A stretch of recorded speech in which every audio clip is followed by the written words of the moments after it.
Hello' everyone, হেঁপাহৰ বতৰৰ অন্য এটা ব্লগলৈ আপোনালোকক সকলোকে স্বাগতম জনাইছোঁ। আজি মই লৈ আহিছোঁ এটা কাচকলৰ ৰেচিপি। কাচকল দুটা এনেদৰে মই কাটি ল'লোঁ টুকুৰা কৰি আৰু লগতে এটা মিডিয়াম চাইজৰ সৰু আলু কাটি লৈছোঁ। এতিয়া এটা কেৰাহী গেছত পাতি ল'লোঁ। তেলখিনি গৰম হোৱালৈকে অকণ সময় ৰৈ তাতে মই এড কৰিম কাচকলখিনি।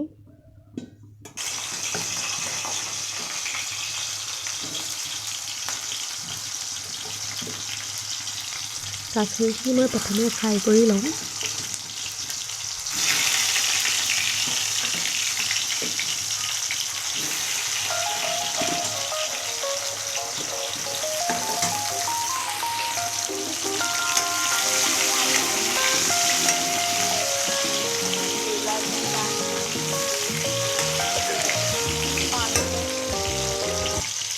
কাচকলখিনি সিজিবৰ কাৰণে মই অকণ সময় ঢাকি দিলোঁ 10 মিনিটমান।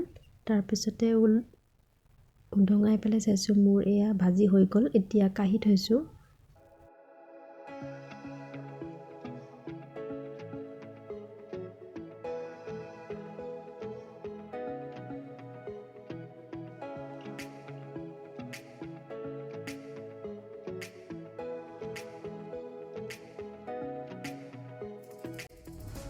এতিয়া কেৰাহীটোত অলপ তেল দি মই গোটা জিৰা কেইটামান দি দিছোঁ।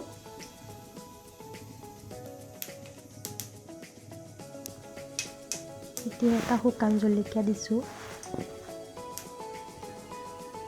জিৰাখিনি অলপ ফুটিবলৈ ষ্টাৰ্ট কৰিছে।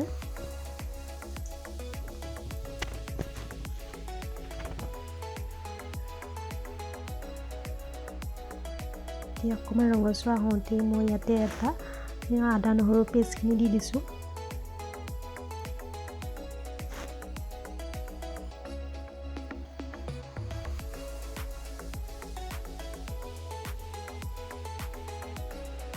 এটা মিডিয়াম চাইজৰ পিঁয়াজ কাটি সৰুকৈ ইয়াতে দি দিলোঁ। আপোনালোকে পেষ্ট বনাই দিব পাৰে, মই এনেদৰে দিছোঁ। এতিয়া এড কৰিছোঁ হালধি 1 চামুচ সৰু চামুচেৰে।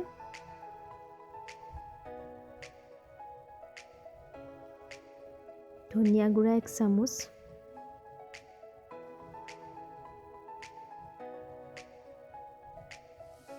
জিৰা গুড়া 1 চামুচ সৰু চামুচৰ জোখাৰে।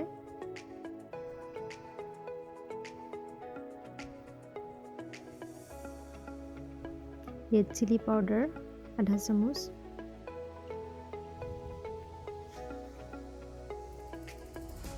এইখিনি ভালদৰে মই মিক্স কৰি ল'ম। মছলাখিনি ভালদৰে ভাজি হোৱাৰ পাছত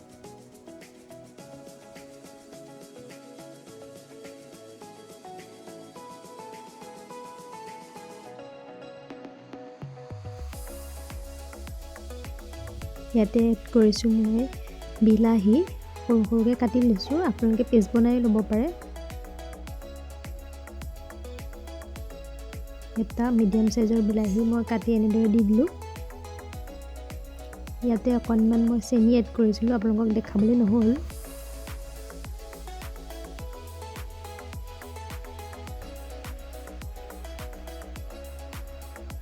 নিমখ অকণমান এড কৰিলোঁ।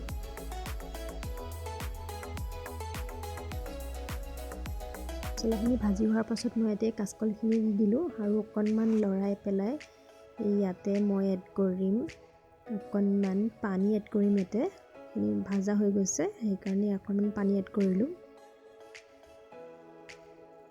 অকণমান লৰাই পেলাই সিজিবলৈ দিম।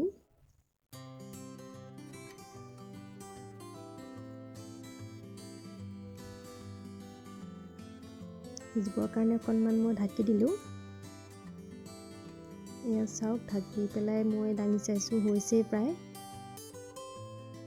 এতিয়া মোৰ কাচকল কাৰী ৰেডি হৈ গ'ল। খুবেই সোৱাদ ভৰা ৰেচিপি, এবাৰ এনেকৈ বনাই খাবচোন আপোনালোকে। আৰু আজি ভিডিঅ'টো চাই কেনে পালে জনাবলৈ নাপাহৰিব। আৰু যিসকল মোৰ চেনেল নতুন দৰ্শক তেওঁলোকে যাতে মোৰ চেনেলটো ছাবস্ক্ৰাইব কৰি লয়।